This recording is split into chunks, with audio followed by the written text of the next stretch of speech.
Es habitual considerar la televisión como otro medio de comunicación social, algo así como un feliz combinado de radio con cine servido en casa. Pero lo que llega en un determinado momento demuestra de nuestra evolución cultural es más que un medio para comunicar imágenes de la sociedad. Es una tecnología que impone su propio carácter a la sociedad. Esto puede parecer extraño a quien siga creyendo que la técnica está al servicio del hombre.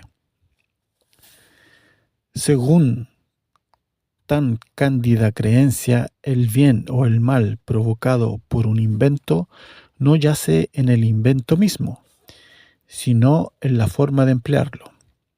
O sea, la energía atómica no sería ni buena ni mala, porque todo depende de si los buenos la utilizan para curar el cáncer o si los malos la usan para destruir a la humanidad. Si bien al comienzo varias investigaciones no demuestran que moldee la mente, pronto los publicistas descubren su capacidad para inducir hábitos de consumo y los políticos captan su poder de catequizar. Investigaciones más recientes sugieren que a largo plazo cultiva en el niño reacciones violentas, actitudes políticas y estructuras mentales que afloran de adulto. Mander, un ejecutivo norteamericano de televisión, llega a plantear que debe eliminarse de plano porque sus males son inherentes a su tecnología. En realidad es típico querer ciertos inventos sin sus consecuencias lógicas. Queremos automóviles, pero no gases de escape. Industria, pero no masificación. Caminos, pero no accidentes camineros. Obras públicas, pero no impuestos y Estado regulador, pero no burocracia. Lo mismo con la publicidad. Si uno acepta la existencia de publicidad, uno acepta un sistema destinado a persuadir, a dominar mentes. Uno también acepta que el sistema será utilizado por el tipo de persona que desea influenciar a la gente y que sabe hacerlo. Nadie que no desea dominar a otros emplearía publicidad o tendría éxito en ella. Por lo tanto, la naturaleza básica de la publicidad y de todas las tecnologías creadas para servirla serán consistentes con ese objetivo. Estimularán tal comportamiento en sociedad y tenderán a dirigir la evolución social en esa dirección. Razones para suprimir la televisión. Los 4 argumentos de Mander para eliminar la televisión siguen el mismo raciocinio de considerar inherente al medio las fuerzas que lo animan. El primero es ecológico y no se refiere a la televisión misma, salvo en la medida en que forma parte de un sistema de vida moderno.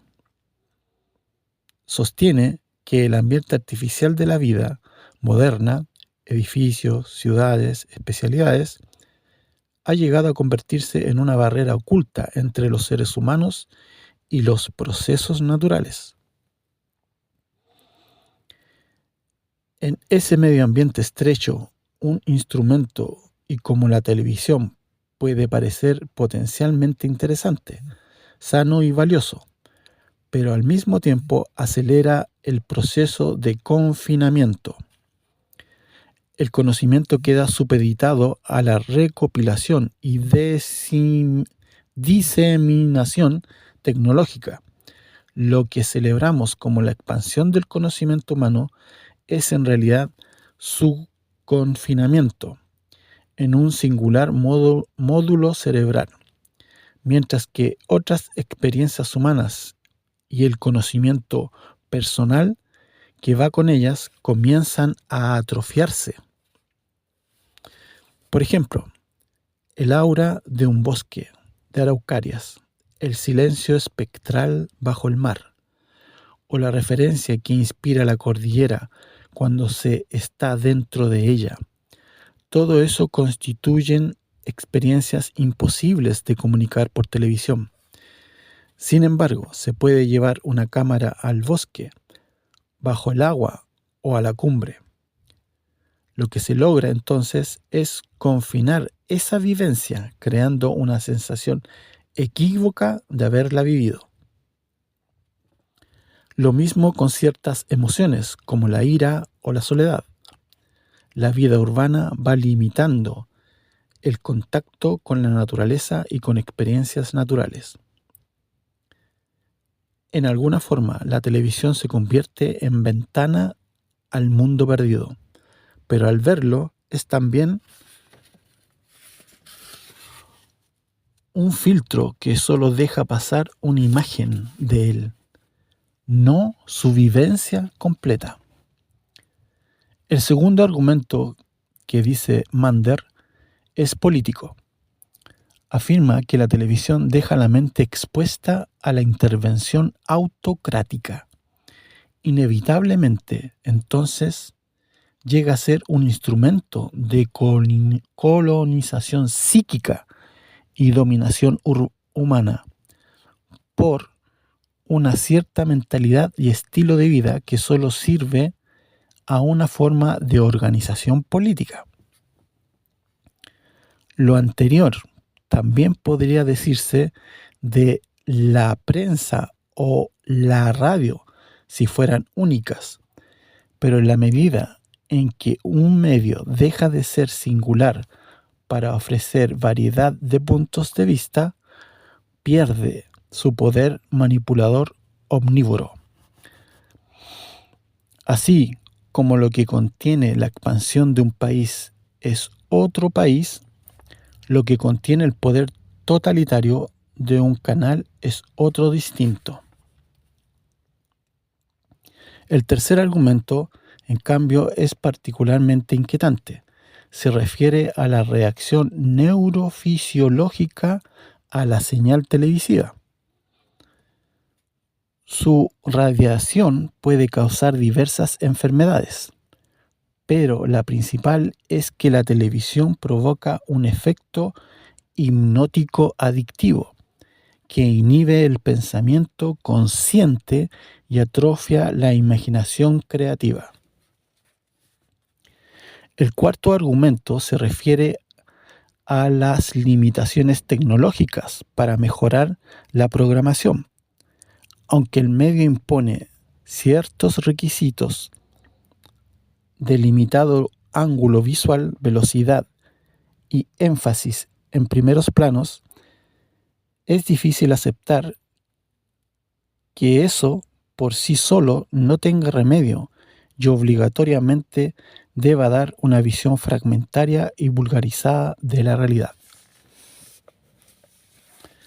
El proceso fisiológico de la señal televisiva. Lo que no tiene arreglo es el efecto fisiológico de la televisión, porque eso es inherente a su tecnología. Como se sabe, la pantalla de 300.000 puntos fosforescentes distribuidos en 525 líneas horizontales. Estos pequeños puntos parecen estar siempre encendidos, pero no lo están. Se prenden y apagan a razón de 30 veces por segundo, frecuencia imposible de percibir al ojo humano porque solo capta 10 titilaciones por segundo.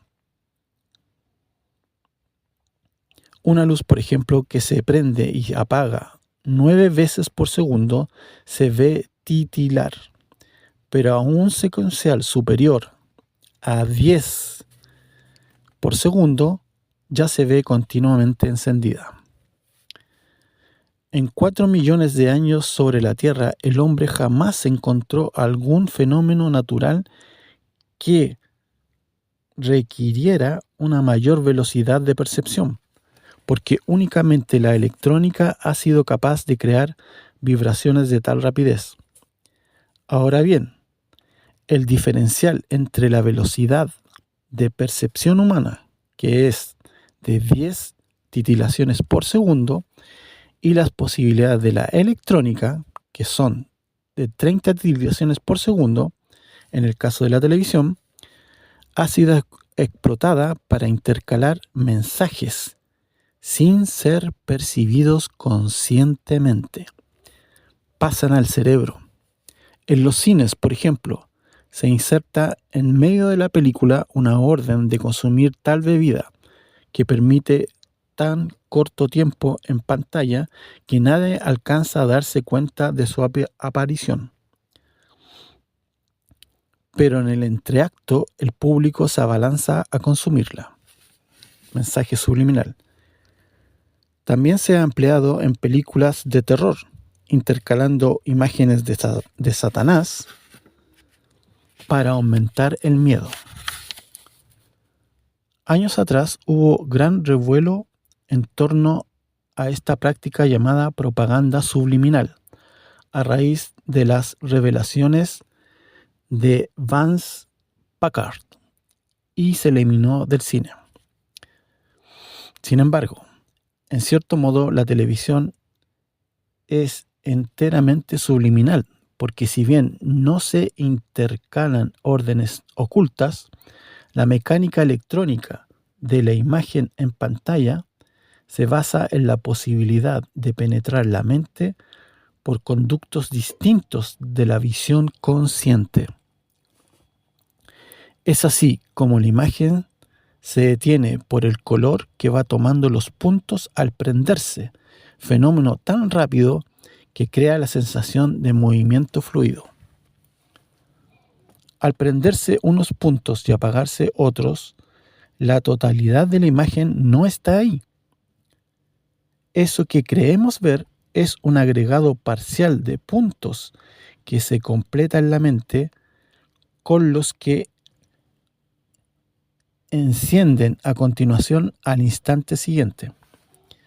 Para verificar lo anterior, basta sacar una foto a la velocidad 1 dividido por 100 segundos, por ejemplo, y solo aparece un fragmento de la imagen porque el barrido no alcanza a completarse en ese lapso. O sea, en ningún momento ante nuestros ojos la totalidad de la imagen, como puede estarla en una fotografía o en la pantalla de un cine, donde se proyecta cada cuadro completo. ¿Cómo vemos la televisión o el celular o el computador entonces? No la vemos, la soñamos. La imagen que atrofia la imaginación. La imagen del televisor es una fabricación electrónica producida al interior del cerebro. En lugar de verla con los ojos, resulta de una estimulación tecnológica. Ante los puntos fosforescentes de la pantalla, se desencadena un proceso de integrarlos, juntar los segmentos de imágenes que van llegando uno tras otro y componer un cuadro. Entonces, la imagen televisiva cobra existencia únicamente cuando ya ha pasado de la retina y se encuentra al interior de la cabeza. Por lo tanto, no vemos la imagen con la vista, sino que la componemos con los mismos mecanismos cerebrales de los sueños, que tampoco los vemos con los ojos. Esto implica varias posibilidades. Primero, en este proceso queda en desuso el mecanismo cerebral de construir su propia imagen, imaginar, que se utiliza en la lectura, por ejemplo, donde un código inmóvil en forma de letras debe de ser decodificado al ritmo del lector para convertirlo en sensaciones e imágenes que él mismo fabrica en su mente. La palabra casa, por ejemplo, en nada se asemeja a una, pero al ver esos signos creamos una en la mente. Pero en televisión nos entregan una imagen de casa sin necesidad de ejercitar la facultad mental de crearla. La pantalla entrega una casa ya imaginada, con lo cual deja de ejercitarse la facultad de crear su imagen. Mucho tiempo en esta situación de que otros imaginen por uno significa atrofiar el proceso mental que impulsa al hombre a ir más allá de donde está la imaginación. Gracias a la imaginación hay un logos orientador, una idea del mundo mejor de cómo es, una meta hacia donde elevar la condición humana. Sin dicha facultad, el hombre queda como el caballo en un eterno presente, quizás con memoria, pero sin anticipar ni prever. Prever deriva de la imaginación. Es precisamente ver las cosas antes de que ocurran. Es la cristalización de la idea que antecede a la creación cultural.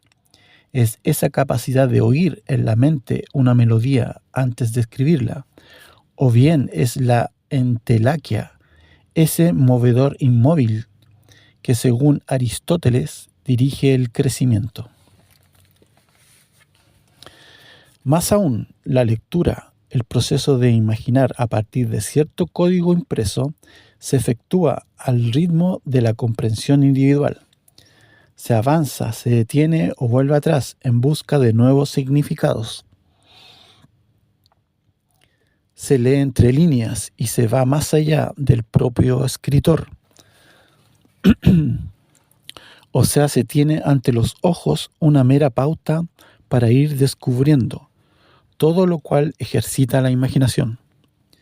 La televisión, en cambio, entrega imágenes a su propio ritmo. Se está ante un proceso repetitivo de integrar puntos luminosos y componer con ellos imágenes. Al rato es fácil percibir el efecto túnel por el cual la vista se fija.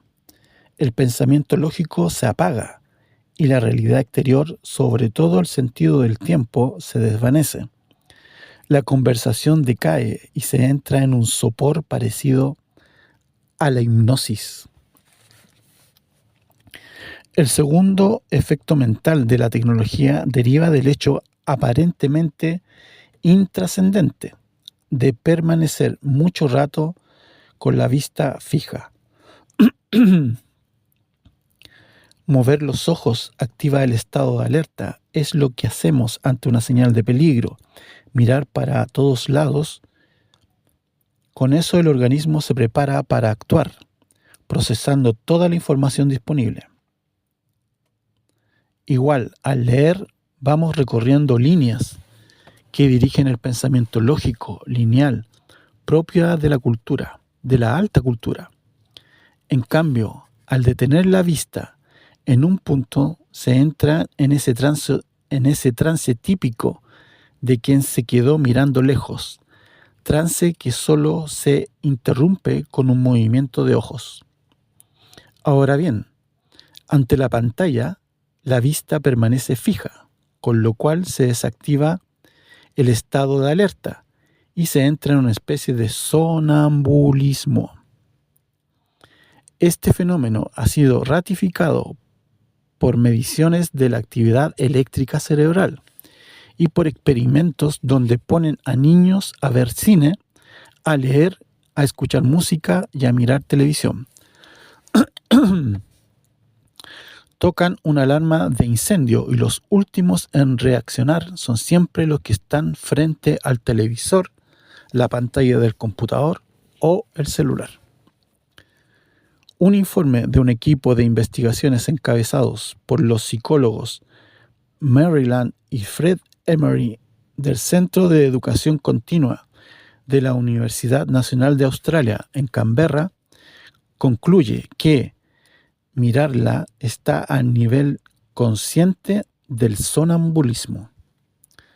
La fijación continua es una especie de trance, no es atención, sino distracción, una forma de soñar despierto o evadirse, o evadir la realidad.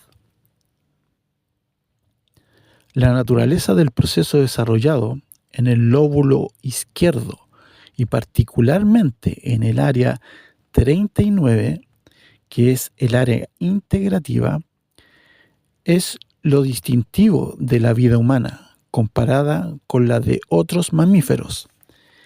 Es el centro de la lógica, de la comunicación, de la memoria y de la integración. De componentes sensoriales, la base de los propósitos conscientes del hombre. Según el informe Emery, la evidencia empírica muestra que los seres humanos se habitúan al estímulo luminoso repetitivo. Si se habitúa, el cerebro decide que nada interesante ocurre y deja de procesar la información que entra. El área integrativa izquierda queda en una especie de punto muerto, incomunicado del resto, mientras el área derecha, que elabora los procesos subjetivos, sueños, fantasías, reacciones instintivas y sensaciones inconscientes, continúa recibiendo imágenes de la pantalla, pero sin los filtros conscientes que la integran racionalmente. La televisión pasa al inconsciente sin un proceso lógico, lo que explicaría por qué los niños tienen dificultad de recordar lo que acaban de ver o memoria inmediata. Gran parte de lo aprendido frente a la pantalla pasó al interior sin haber sido dirigido o procesado por la razón ni estar disponible para ser utilizado, fenómeno que se acentúa por el carácter emotivo de la programación. Su efecto embotador ha sido comparado al de una droga, según M. Wynne en su libro en inglés The Plug-in Drug, Viking Press de Nueva York de 1977. Para muchos es un barbitúrico para blanquear la mente, olvidar los problemas y evadirse de las tensiones. Si observamos las caras de la gente mirando televisión, apreciamos al rato una expresión perdida en la distancia y que no varía con la alternancia del programa. Si en pantalla aman, matan o empatan, muchos siguen inalterables, absortos. Más aún, cuando concluye el programa, muchos siguen igual y demoran en reaccionar.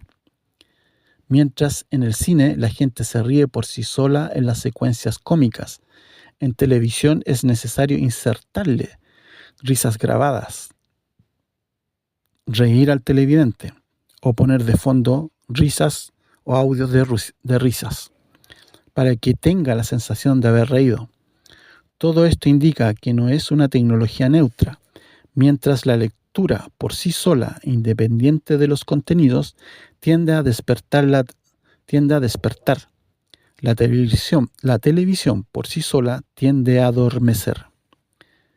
A la generación que desarrolló sus facultades mentales antes de la existencia de la televisión, es posible que esto no les afecte mayormente, pero hay indicios de efecto bastante profundos en quienes empiezan a estructurar su mente a la luz de la pantalla. Igualmente, es posible que su efecto sea menor en los países del norte, donde funciona mañana y tarde la educación pública asimilando la atención preferencial a los niños y donde además se practica el hábito de la lectura. Una educación normal enriquecedora ha de aminorar los efectos mentales de esta tecnología, Primero, por el simple expediente de que se le destina menos tiempo y luego debido a los elementos de comprensión de que dispone el niño para formar su criterio.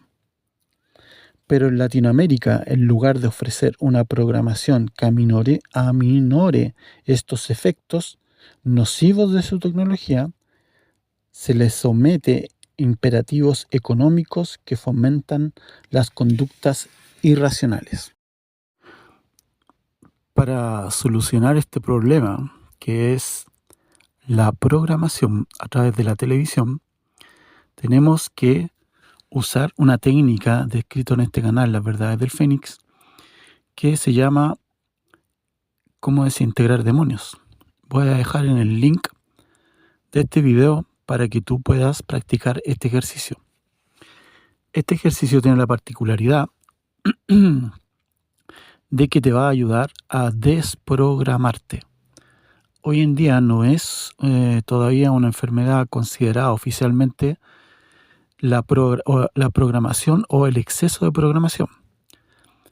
Pero más adelante se va a ver que las personas van a tener el cerebro saturado de información, para lo cual se deberán enfocar en desprogramarse de tanta información para poder volver a reactivar el cerebro de forma normal y poder comprender lo que se ve, lo que se estudia, lo que se sabe. Como dije, voy a dejar el link en este video para que tú puedas practicar este ejercicio que se llama técnica para desintegrar demonios, pero también sirve para desprogramar el cerebro de tanta saturación de información. Así que eso, amigos, no olviden suscribirse, darle like y nos vemos en próximos trabajos.